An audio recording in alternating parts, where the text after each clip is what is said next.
Bien, même si je suis de Londres, j'ai débuté ma carrière ici à Paris en tant que maître de conférence à l'Université de Paris 6.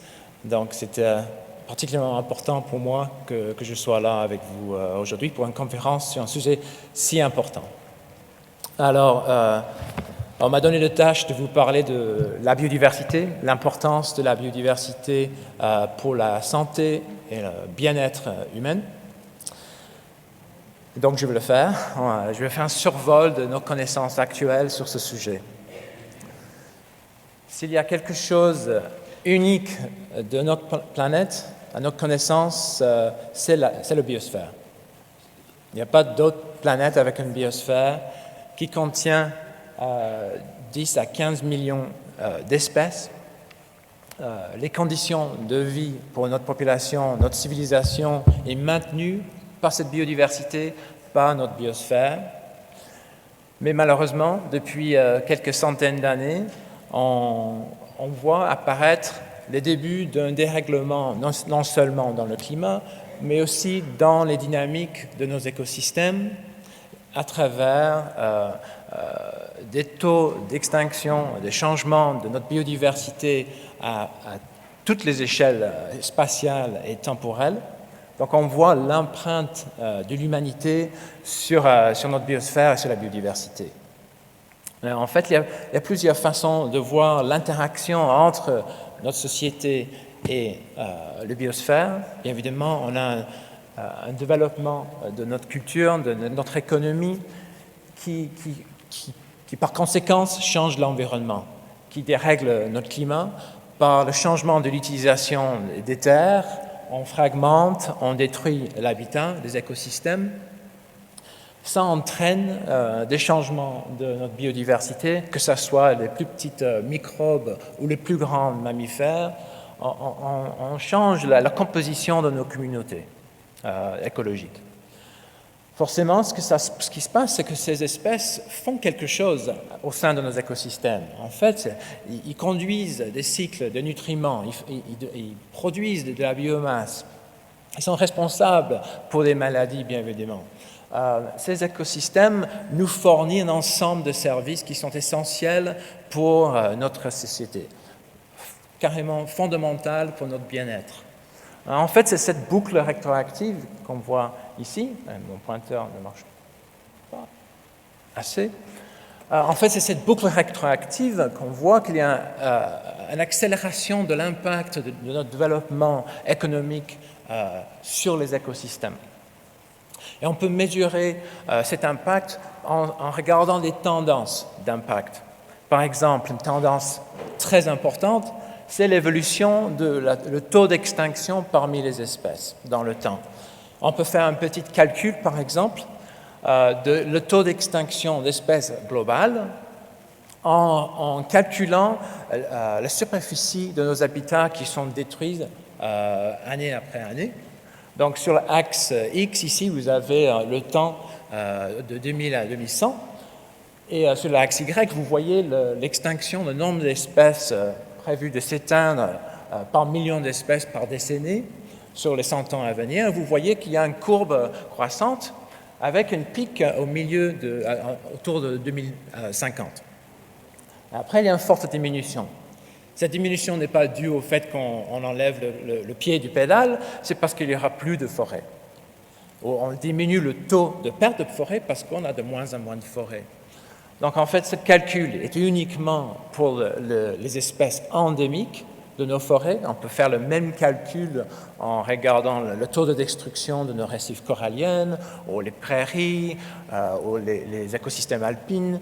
Vous voyez, en fait, on constate qu'il y aura toujours ce genre de tendance qui accélère et qui augmente et qui atteint un pic ici 50 ans. Mais en fait, quand on parle de l'extinction globale, c'est quelque chose calculé à l'échelle globale. Mais en fait, la biodiversité change à l'échelle locale. Ça change à l'échelle de plusieurs hectares, à des milliers d'hectares, à l'échelle des régions ou à l'échelle continentale.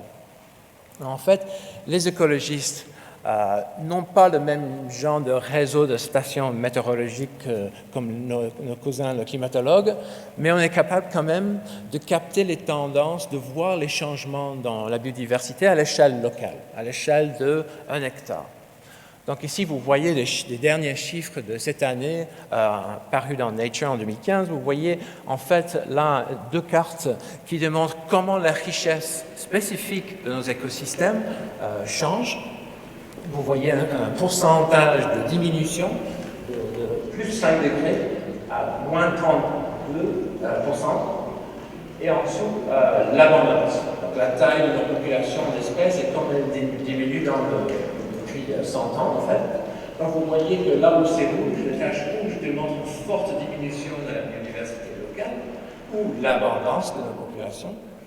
Et que vous voyez à peu près, il y a une corrélation assez forte entre la population humaine, là où les villes, la transformation de nos paysages pour l'agriculture, là on voit une forte diminution de la biodiversité locale. Ça, c'était estimé pour les mammifères, pour les amphibiens, pour les insectes, toute une panoplie d'espèces.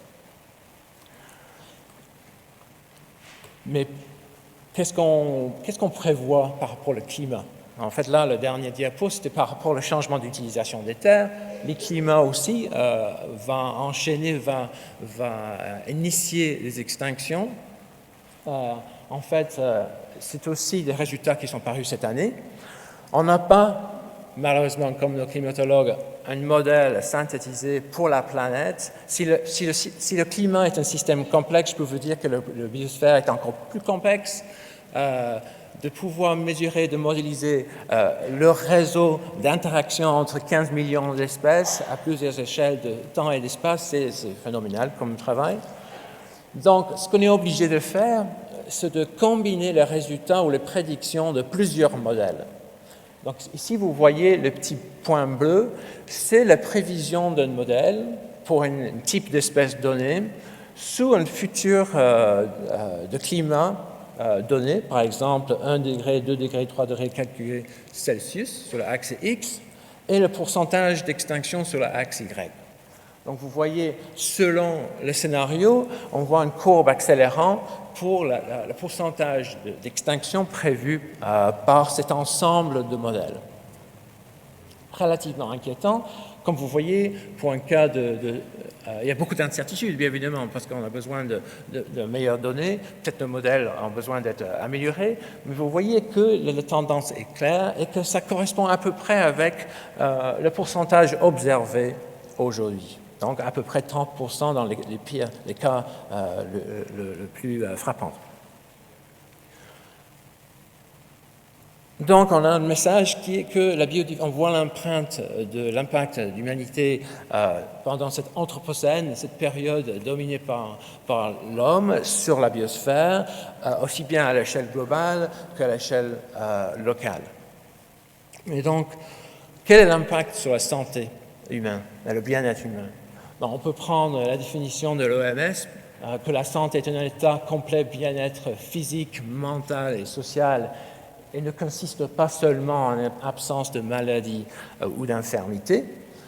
Et on peut regarder ça un peu comme un oignon. Vous voyez l'oignon à droite ici, avec nous en plein cœur de l'oignon. Et en fait, il y a des couches.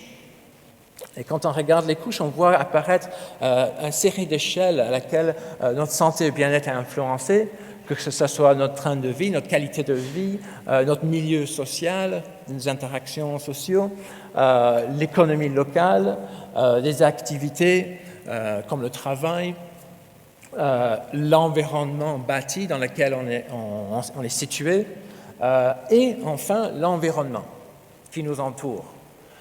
Et la partie verte représente tout ce qui est la stabilité du climat et nos écosystèmes et la biodiversité. Donc vous voyez qu'en fait la santé est englobée par l'état de notre environnement, par l'état de la biodiversité au sein de nos écosystèmes. Mais ce qu'il faut voir, c'est qu'en fait la biodiversité va aller percer de l'extérieur vers l'intérieur, va toucher nous, en tant qu'individus, dans nos journées, dans notre vie quotidienne aussi. Je vais vous montrer comment. En fait, il y a un article très intéressant qui essaye de démontrer une espèce de typologie. Il y a trois types ou trois catégories de risques pour la santé qui sont dus au changement climatique. Alors, dans un premier cas, on a des conséquences biologiques qui sont directes de la chaleur ou des événements météorologiques extrêmes. On a des cas secondaires, c'est des risques dus au changement des écosystèmes, comme la production de nourriture ou d'eau, ou de maladies infectieuses. Et les cas tertiaires, c'est les conséquences des conflits et guerres dus au déclin des ressources de base ou des déplacements forcés par le climat. Mais évidemment, je ne peux pas toucher à toutes ces trois catégories. Je vais me focaliser aujourd'hui sur le cas secondaire, les risques dus au changement des écosystèmes. Donc en fait, on a toute une panoplie de changements, de forçages, de facteurs qui influencent l'ensemble de problèmes de santé, que ce soit des maladies infectieuses ou les problèmes respiratoires ou la malnutrition. En fait, on voit apparaître le rôle des écosystèmes de façon très très claire. Mais quand on parle de changement de biodiversité, on parle non seulement de la perte d'une espèce, mais aussi d'un changement dans la composition génétique de nos populations qui influence leur adaptabilité par rapport aux fluctuations climatiques ou des forçages humains. On parle aussi des changements dans les écosystèmes. À l'échelle d'un écosystème, la composition d'espèces va influencer comment cet écosystème va fonctionner dans le temps. La production de la nourriture ou la qualité d'eau va être influencée par la composition d'espèces à l'intérieur de cet écosystème. Donc, il faut mettre d'un côté l'idée qu'en fait, on ne parle pas uniquement de la perte d'un panda ou une baleine. Quand on parle de la perte de la biodiversité, on parle d'un chamboulement de l'ensemble d'espèces et leur réseau d'interaction. Donc, aujourd'hui, je vais utiliser ce schéma-là pour organiser un peu ma présentation. Je vais passer à travers quatre catégories d'influence, de comment la biodiversité influence la santé et le bien-être via les écosystèmes en bas, les maladies infectieuses, la thérapeutique et la qualité de vie. Je vais vous donner juste quelques exemples très rapidement pour toutes ces quatre-là avant d'arriver à une conclusion, une note d'optimisme à la fin. Donc en fait, c'est clair que en premier lieu, c'est évident que notre industrie pharmaceutique et thérapeutique dépend de façon fondamentale sur la biodiversité. Le profit, ça se compte en des milliards et milliards de dollars, des molécules qui proviennent de nos organismes, que ce soit des plantes, des animaux, des microbes, et bien évidemment, quasiment toutes nos médecines proviennent de notre biodiversité, que ce soit les antibiotiques ou les statines contre le cholestérol ou les ACE inhibiteurs pour l'hypertension est venu d'une molécule d'un serpent. La taille de profit juste pour les ACE inhibiteurs, c'est $1 milliard par an, juste pour cette molécule-là. Donc imagine aussi pour l'éponge marine qui fournit la AZT contre le sida, ou l'éposome aracie pour la chimiothérapie, chez les plantes, bien évidemment la morphine, le saule blanc qui nous donne l'aspirine, vinblastine pour la pervenche de Madagascar, pour la lymphome d'Hodgkin, vincristine contre la leucémie. Vous voyez c'est une liste longue. Et c'est clair que la vie représente un catalogue, une espèce de wiki écrit depuis 3,8 milliards d'années. C'est dans cette source de connaissances qu'on puise de façon tous les jours pour se combattre contre les maladies et pour améliorer notre santé. Je vais passer la plupart de mon temps sur les écosystèmes. On entend beaucoup parler de la notion de service écosystémique. C'est cette idée que les écosystèmes nous fournissent des biens de façon gratuite. Notre société se repose sur ce service écosystémique. Mais en fait, le concept scientifique est très jeune et la base scientifique de ce concept est en train de se construire. Mais en fait, depuis 20 ans, 25 ans, je dirais, les écologistes ont investi énormément de temps, ils ont fait énormément de modélisation et d'expérience sur le terrain pour établir le lien entre la biodiversité, le rôle de la biodiversité et la provision de services écologiques et le fonctionnement de nos écosystèmes. Et en 2012, on est allé chercher un consensus à travers nos collègues dans le domaine de l'écologie et de l'évolution pour essayer de voir sur quoi on est d'accord de point de vue scientifique. C'est un peu comme une démarche de IPCC, l'idée d'aller chercher un consensus sur les bases de critères, les bases d'évidence disponibles. Donc en fait, cette revue était basée sur 20 ans de travail, des millions d'euros dépensés pour faire plus de 600 expériences sur plus de 500 espèces, 30 biomes à travers 5 continents, plus de 1400 mesures faites sur la biodiversité et ça a donné une énorme littérature sur tous ces effets-là. Mais en fait, on voulait établir les relations causales entre un changement de biodiversité à l'échelle locale, à l'échelle de la taille de cette pièce, cette salle magnifique. Sur l'axe X, vous voyez que nous avons essayé de contrôler le nombre d'espèces à l'échelle d'un écosystème, à l'échelle d'une communauté écologique. Donc en manipulant, en imposant une perte d'espèces de façon contrôlée, on était capable de mesurer la réponse de nos écosystèmes. Comment on voyait la relation entre la perte des espèces et le changement de ce fonctionnement des écosystèmes. Et en début de 1995, je dirais, on ne savait pas si la relation était comme ça ou comme ça. C'est quand même 3 cas de figure très différentes. Dans un premier lieu, dans un premier temps, la courbe en haut, vous voyez qu'on peut perdre des espèces, on voit très peu de changements et à la fin, on voit l'effondrement du fonctionnement de l'écosystème. Le deuxième cas, c'est un cas linéaire et proportionnel. On ne savait pas si en enlevant une espèce, ça allait avoir le même effet que ce soit en haut à droite ou en bas à gauche. Ou dans le troisième cas, une hypothèse plutôt catastrophique, c'est-à-dire la diminution, la suppression d'une espèce ou quelques espèces allait engendrer un effondrement du fonctionnement. On ne savait pas. Pourtant, c'est une science qui date depuis Darwin et un peu avant, mais c'était quand même une connaissance très fondamentale qui nous inquiétait, puisqu'on faisait tout le temps l'argument à nos décideurs et politiciens que la biodiversité est essentielle. Alors, dans cet article, on avait regardé la proportion à travers ces 1400 mesures et ces centaines d'expériences. On a calculé le pourcentage de fois on obtenait un de ces 3 cas-là. Donc, pour 3 types de services de fonctionnement écosystémique, on a regardé la production de biomasse dans un système de pâturage ou de prairie, par exemple, ou comment les nutriments sont absorbés par les plantes, ou la décomposition de matière organique par les microbes, par les invertébrés de sol, et comment c'était changé par la manipulation de la richesse de plantes sur l'axe X.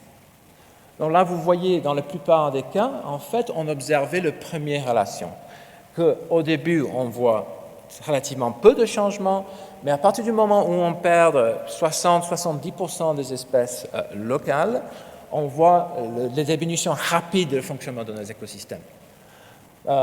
Après 13-10% linéaires ou 2%, 0 à 10% dans les cas catastrophiques, pour ces deux fonctionnements.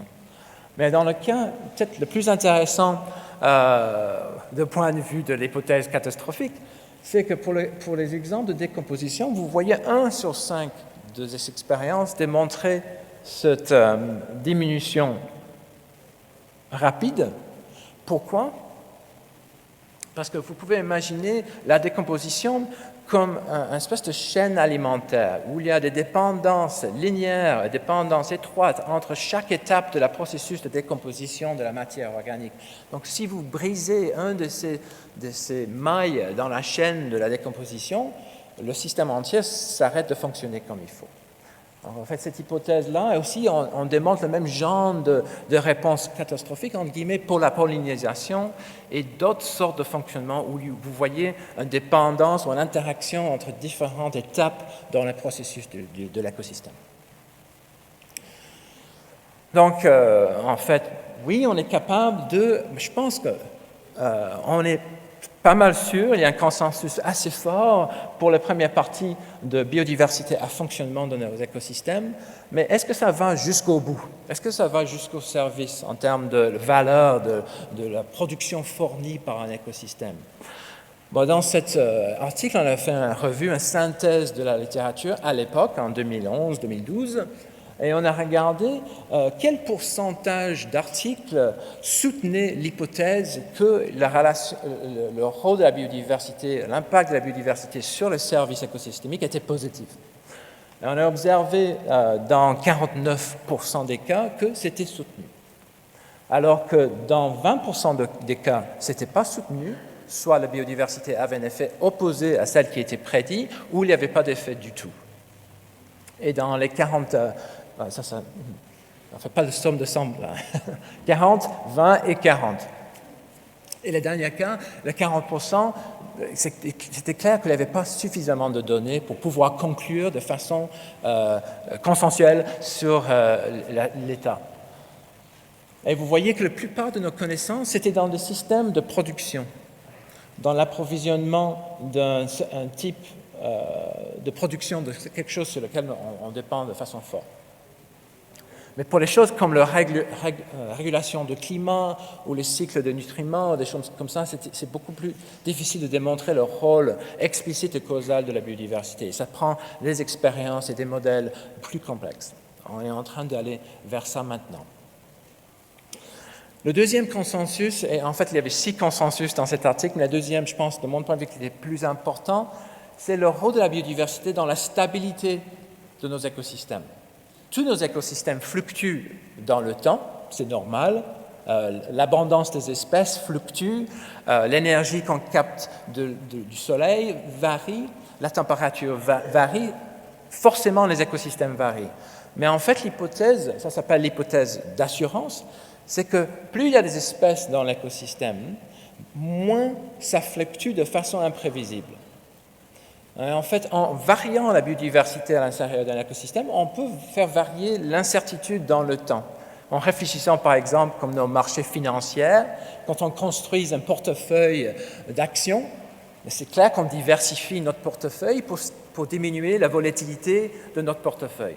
C'est le même genre d'hypothèse qu'on a émis pour les écosystèmes.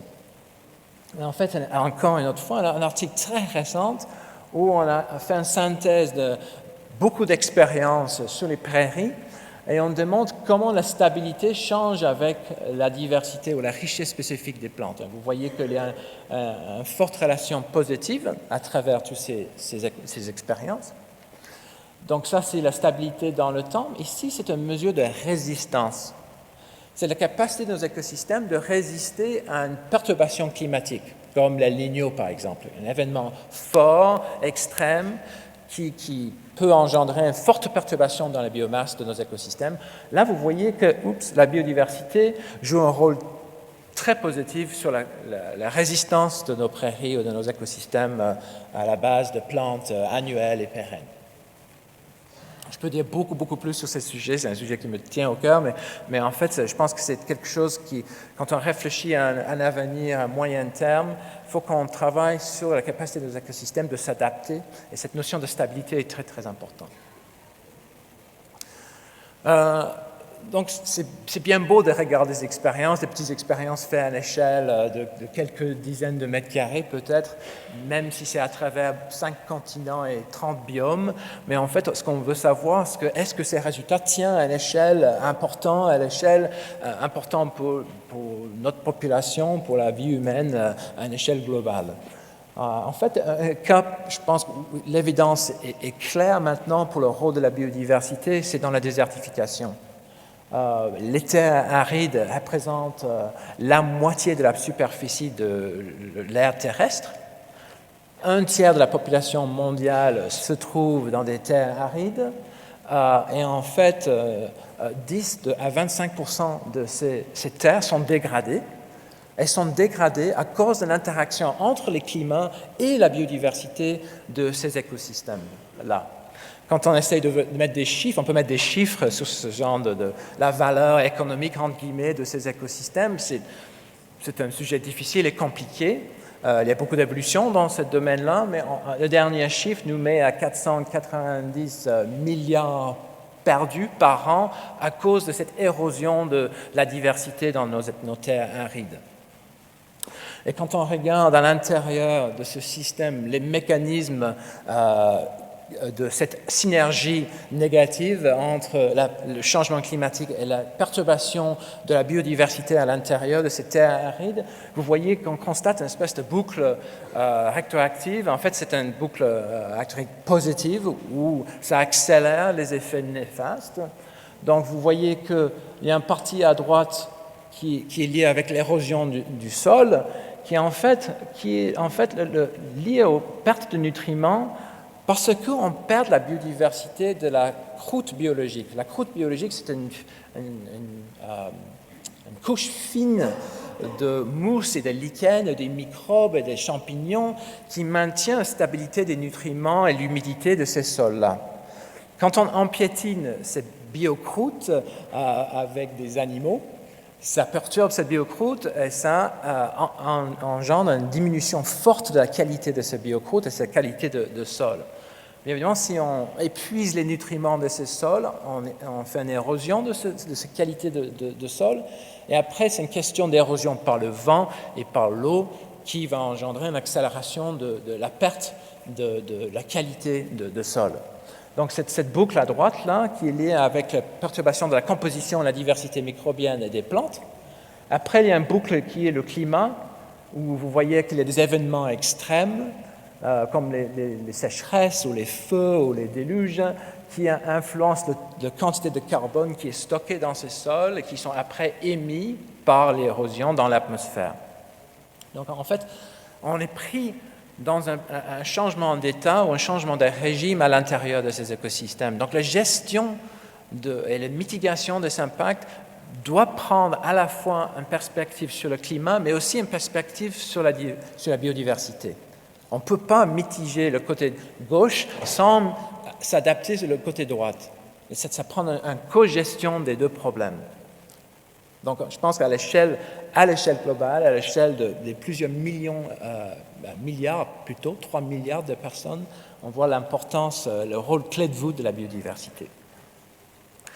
Une autre dimension en pleine explosion maintenant, l'importance mondiale, c'est les maladies infectieuses, comment on voit les fluctuations dans des pathogènes, les zoonoses, l'émergence de basculement, host switching, le changement de hôte d'un pathogène ou un parasite ou un virus d'une espèce donnée à nous dans notre vie quotidienne, c'est quelque chose d'émergent et important.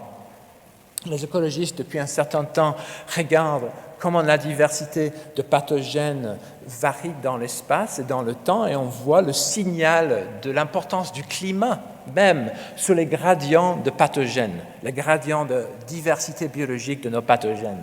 Bien évidemment, là où c'est plus foncé, plus rouge, la diversité de nos pathogènes, que ce soit des bactéries, virus ou protistes, est très élevée autour de l'équateur et dans les zones tropicales. Et plus on va vers le nord, évidemment, il y a une diminution forte de la richesse spécifique de ces pathogènes. Mais qu'est-ce qui prédit la richesse, la biodiversité de pathogènes, à part le climat? Mais en fait, ce qu'on constate dans cette étude, c'est que c'est la richesse spécifique des oiseaux et des mammifères qui prédit la richesse des pathogènes. Donc, est-ce que c'est un lien causal? Est-ce que c'est parce que c'est la diversité d'oiseaux et de mammifères qui fait dans une sorte de coévolution entre pathogènes et ces organismes-là qu'on voit une augmentation de cette richesse spécifique? Ou est-ce que c'est parce que c'est les mêmes conditions de climat qui favorisent à la fois les mammifères et les oiseaux et que les pathogènes de l'autre côté? On ne sait pas. Mais c'est fascinant. Et de savoir que depuis le début de la vie sur la planète, le climat génère ces gradients de richesse. Donc on peut supposer qu'il va y avoir une conséquence d'un changement de la température, le gradient de climat à l'échelle planétaire, sur la richesse de ces pathogènes et surtout la probabilité ou la prévalence de ces pathogènes dans nos populations. Et en fait, ils ont fait une analyse assez poussée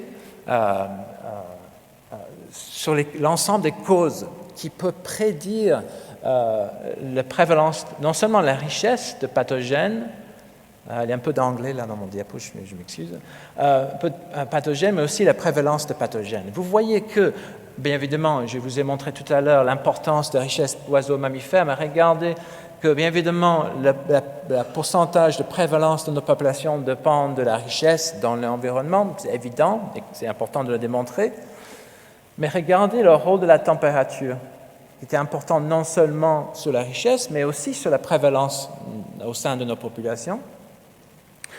Un aspect intéressant et heureux, c'est qu'il y a une relation significative et négative entre la prévalence de pathogènes dans notre population et la quantité d'argent investi dans la santé par nos gouvernements. Plus on investit, moins il y a des pathogènes prévalents dans notre société.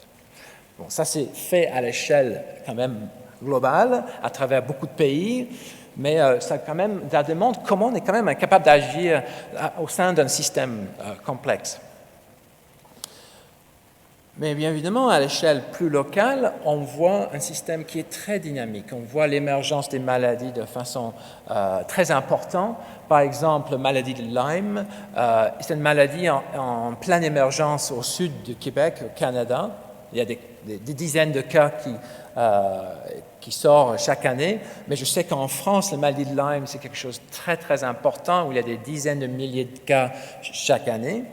C'est à cause de le tic qui vous pique, qui porte une bactérie, Borrelia burgdorferi, qui prend son petit repas de sang d'un petit mammifère, un rongeur, une souris.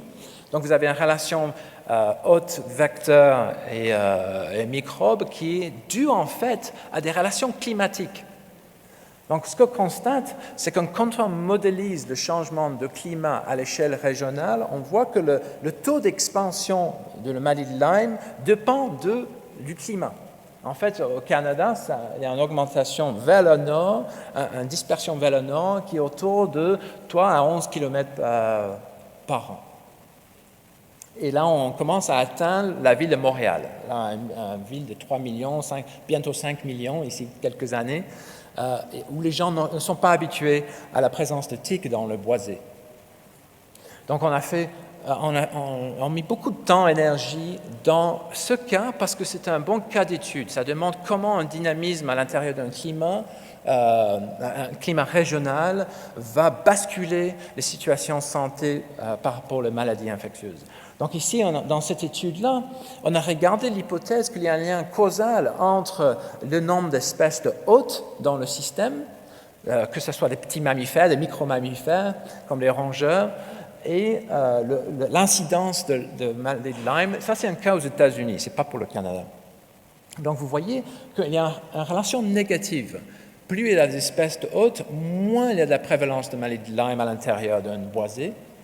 Mais quand on regarde à travers les États-Unis et à travers le temps, vous voyez que la relation se maintient négative et que de plus en plus fort dans le temps. Donc on voit l'importance de cette hypothèse de dilution de la maladie qui est probablement causalement reliée à la richesse spécifique des hôtes dans le système. Plus il y a des espèces de hôtes, moins il y a l'abondance de la hôte qui est favorisée comme réservoir pour la bactérie qui induit la borréliose. Donc c'est un cas très dynamique, très intéressant, et les maladies liées aux tiques est un problème mondial et émergent. Donc c'est très très important qu'on réfléchisse et comprenne comment la biodiversité joue un rôle. Donc l'avant-dernier cas, c'est le rôle de qualité de vie. En fait, là, je ne suis pas du tout expert. En fait, je suis pas expert sur la santé. Donc, j'essaye de faire mon mieux de faire le pont entre mes connaissances biodiversité et santé. Mais moi, je me suis plongé dans la littérature sur le microbiome. Oh my goodness! Vous savez que depuis 10 ans, on parle que ça, qu'on est tous des écosystèmes, on a 10 fois les cellules de microbes que nos propres cellules. Si on prenait une masse de microbes sur nos corps et le mettait ensemble, ça fait une masse comme votre cerveau. Comme ça. 10 trillions, milliards de cellules. Donc forcément, si on change notre environnement, là où on habite, l'environnement bâti, ce qu'on mange, ça va basculer l'ensemble de ces espèces de microbes, la composition de ces microbes et la diversité spécifique de ces microbes. Donc en fait, on commence à démontrer, par exemple, des réponses hyperallergiques, des allergènes bénins et partout dans notre vie quotidienne, qui sont dus à un chamboulement dans la diversité microbienne de notre système. Et en fait, depuis 2011 et 2013, les écologistes commencent à travailler sur ce problème parce qu'on se rend compte qu'il y a des outils qu'on a développés pour les macrophones qui s'apprêtent à étudier et modéliser et comprendre comment le microbiome va influencer notre santé. Et en fait, certains de ces auteurs-là, notamment cet article paru en PNAS il n'y a pas très longtemps, est un écologiste qui est loin de l'étude de microbiome. Et c'est un cas magnifique où en Finlande, ils ont regardé un gradient de personnes qui habitaient à l'intérieur des milieux urbains, à des milieux ruraux. Ils ont regardé la diversité microbienne sur la peau et comment c'était lié à leur contact avec des milieux naturels, entre guillemets, où il y a une diversité de plantes, par exemple, qu'on mesure de diversité naturelle. Et ils ont montré qu'il y avait une relation positive entre notre expérience d'un milieu diversifié et un certain type, une faune microbienne beaucoup plus riche déjà, mais aussi un certain type de bactéries qui est lié avec la régulation d'un cytokine, une protéine qui tamponne, qui diminue la réponse inflammatoire liée à des allergènes. Donc il y avait un lien, même si c'était indirect, il y avait un lien fort et étroit entre là où on vit, notre exposition et expérience de la biodiversité et notre réponse atopique à des allergènes. Et ça, c'est un problème qui est clairement évident dans nos villes de tous les jours, où il y a des millions de personnes qui sont touchées par l'asthme ou l'eczéma, ou toute une panoplie, ça va jusqu'aux dépressions et certains types de cancers, des problèmes digestifs. C'est clair que la biodiversité, cette hypothèse de biodiversité est au cœur de ce problème. Le dernier exemple que j'ai, c'est la biodiversité et le bien-être. On entend beaucoup parler de l'importance des espaces verts, dans nos villes. Une ville résiliente va dépendre de la superficie et le contact qu'on a de ces espaces verts. C'est clair que l'évidence et la preuve n'est pas extrêmement bien fondée sur le point scientifique. On ne sait pas si un contact avec la nature dure très très longtemps. On ne sait pas si c'est lié avec le simple fait de faire de l'exercice ou d'être exposé au soleil. C'est une situation très compliquée, mais en fait, on commence à accumuler de l'évidence importante. En fait, il y a eu un article en 2007, Fuller et al. In Biology Letters, où dans plusieurs parcs à Sheffield, au nord d'Angleterre, ils ont fait toute une série d'analyses, des entretiens avec les personnes qui visitaient des parcs, de comment ils percevaient la biodiversité. Déjà, s'ils étaient capables d'apercevoir qu'un certain parc était plus diversifié que d'autres, la réponse était oui.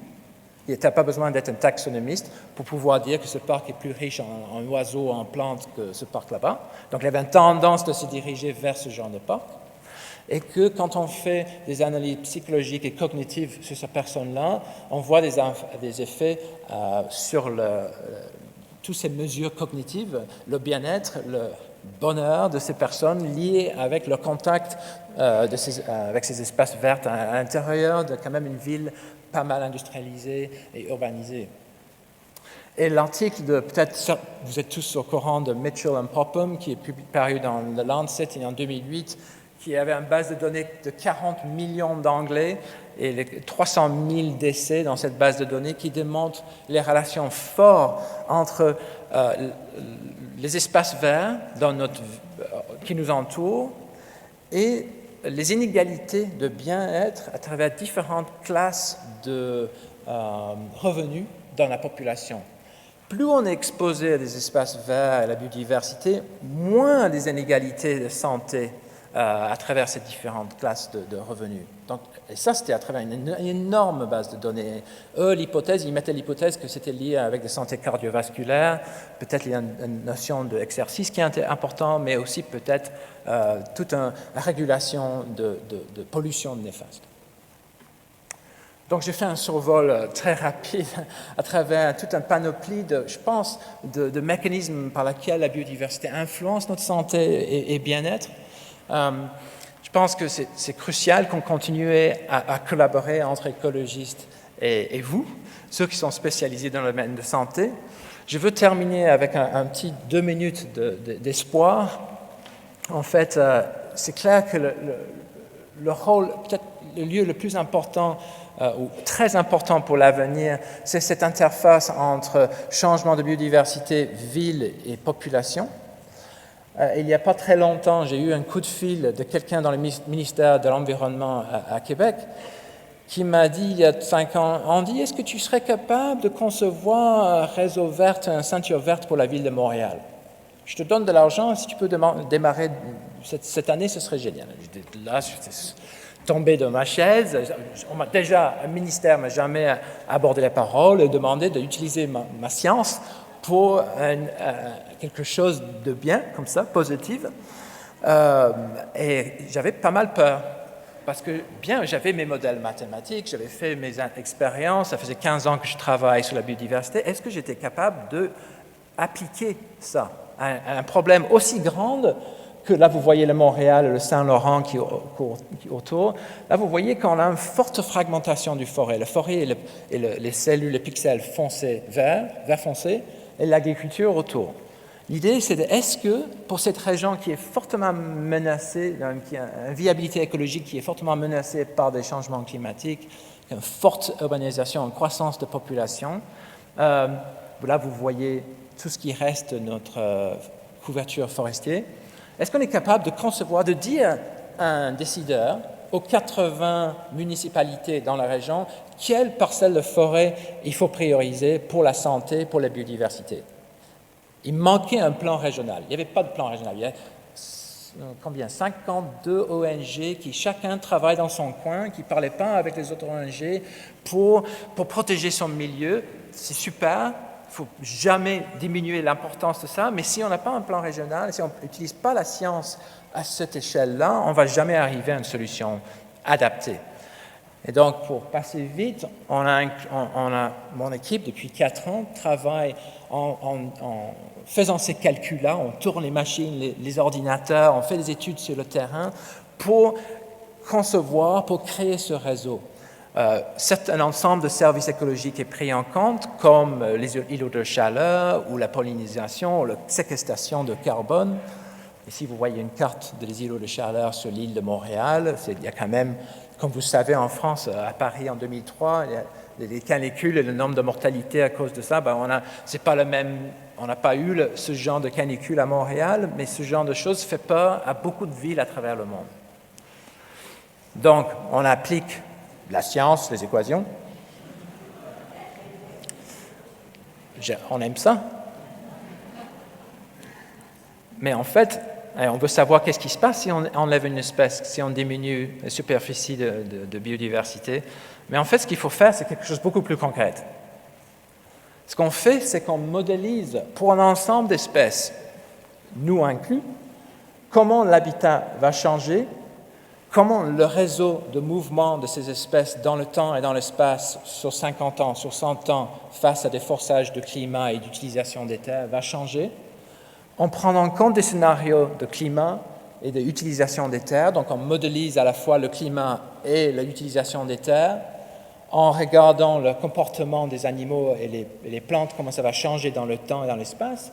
À la fin, on sort une carte qui priorise chaque parcelle, 30 mètres par 30 mètres. Ça peut être votre jardin. Et on donne une couleur, une cote, par rapport à son importance pour la connectivité de l'ensemble, mesurée à l'échelle de l'écosystème en prenant en compte, bien évidemment, des choses comme la maladie de Lyme et la dispersion de la maladie de Lyme, et le bien-être des pollinisateurs, etc., etc. Et ça, c'est mon avant-dernier diapo, ça nous amène à des cartes comme ça. Une carte, c'est un mécanisme formidable pour communiquer les résultats scientifiques. Tout le monde comprend une carte, tout le monde s'y retrouve, on peut aller chercher mon jardin, en fait, je vois mon propre jardin, là, en haut, en bas à droite, là. Je veux voir si c'est vert ou pas, ou si c'est rouge ou pas. Donc là, vous voyez, c'est une priorisation des cellules, des pixels, pour le CMM de Montréal, la communauté métropolitaine de Montréal. Et plus c'est vert, plus c'est à prioriser, non seulement pour la biodiversité, mais aussi pour la réduction des îlots de chaleur, pour la qualité d'habitat et pour la connectivité de l'ensemble. Donc, c'était le critère majeur qui réunissent l'ensemble de facteurs importants qui nous tient à cœur. Donc, on a livré ça aux politiciens. J'ai fait des tournées à des municipalités où là, il peut y avoir 20 maires dans les salles qui ne s'intéressent pas vraiment, ils regardent le BlackBerry. Mais le moment où je parle des cartes, je montre une photo de mes enfants qui se promènent avec moi dans les boisés, là ça fait briller les yeux. Et on voit comment on peut traduire l'importance de la science, la biodiversité, à l'application pour la biodiversité. Et donc Montréal, maintenant, commence à s'investir dans l'infrastructure verte. Je sais que vous avez la loi de Grenelle ici en France qui porte sur le même genre d'idées. Mais là, à Montréal, en ce moment, on est en train de planter des arbres et créer des corridors et des réseaux verts selon ce qui est prédit par notre modèle. Donc, en conclusion, j'ai fait une revue de nos connaissances. J'espère que je vous ai convaincu que la biodiversité est importante pour la santé et le bien-être humain. La situation est très, très dynamique à plusieurs échelles d'espace et de temps. La prédiction de ces effets est un challenge parce que les liens causaux ne sont pas simples, ils sont indirects et forcément combinent l'interaction du climat et l'écosystème. Mais je pense que cette nexus de ville, biodiversité et santé est une opportunité pour créer des solutions. Et j'espère qu'on peut appliquer rapidement ces solutions pluridisciplinaires pour la biodiversité et pour notre bien-être. Merci beaucoup.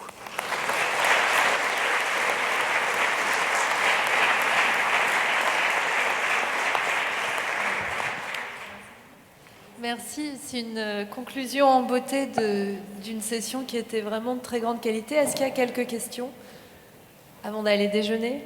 Je sais que je suis entre vous et votre repas de midi, c'est toujours un challenge. Oui. Il y avait une question là, à droite. Merci pour cette intervention. Cécilia Claïs, maître de conférence en sociologie, Aix-Marseille Université. J'ai une question pour le dernier intervenant et une remarque plus générale pour la matinée. Est-ce que vous pourriez, s'il vous plaît, revenir à votre avant-dernière diapo, celle où il y a les codes couleurs? Voilà. Est-ce que vous avez calé cette carte avec la répartition spatiale des inégalités socio-économiques et culturelles afin de vous assurer que vous n'êtes pas en train, entre guillemets, de sacrifier, encore une fois, les quartiers pauvres et de produire de nouveau ce classique cumul de handicap entre mauvais cadre de vie, difficile accès aux espaces verts et inégalités socio-économiques. Donc ça, c'était ma question. Ma remarque un peu générale pour la matinée, qui n'enlève rien à la qualité exceptionnelle des interventions. Je trouve que vous avez les uns et les autres souvent péché par une minimisation du rôle de certains acteurs dans le changement climatique. Ce petit nombre d'individus qui détiennent l'argent sur cette planète, qui consomment le plus, qui nous font consommer.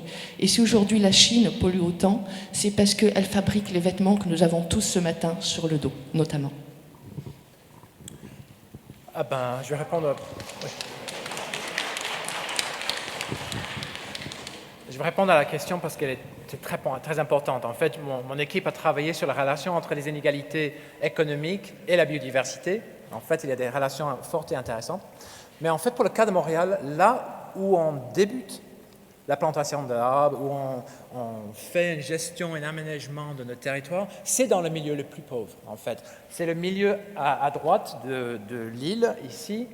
Ça s'appelle Anjou, où il y a un fort couvert de concrete, ciment, béton.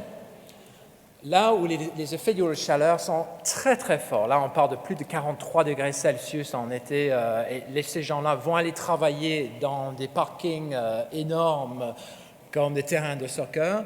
C'est là où on a commencé. Là, il y a eu l'argent, on travaille avec ces municipalités-là, parce que c'est eux qui ont eu l'argent en premier lieu, pas les riches à Westmount, en haut à droite, qui ont plein d'arbres de toute façon.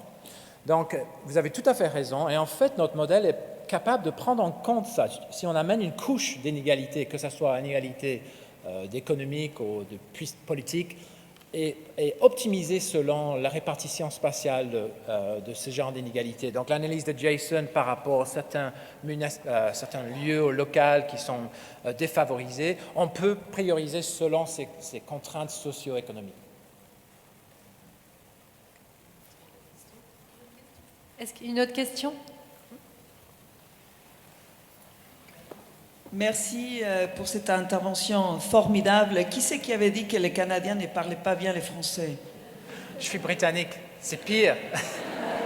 C'est pire encore, vous allez contre tous les mythes. Je voulais juste une remarque de dire que votre dernière conclusion, qu'il faut descendre de cette tour d'ivoire, l'association santé et environnement, santé biodiversité est très puissante, donc on doit vraiment l'explorer de plus en plus. Je voudrais aussi vous demander si vous êtes au courant des rapports de l'OMS et de la Commission de biodiversité qui s'appelle justement Biodiversité et santé.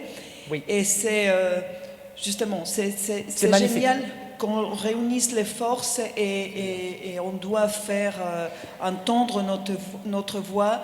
Si ce n'était pas si fort avant la COP, ça sera quand même après, parce qu'il y a des raisons de santé publique énormes à promouvoir pour pousser pour un bon accord. Merci pour votre intervention. Merci beaucoup. Je suis d'accord. Cet rapport de CBD, UNEP, OMS contient presque 400 pages de preuves et d'évidence que la biodiversité est importante. Si vous voulez en savoir plus sur ce sujet, commencez par ce rapport-là.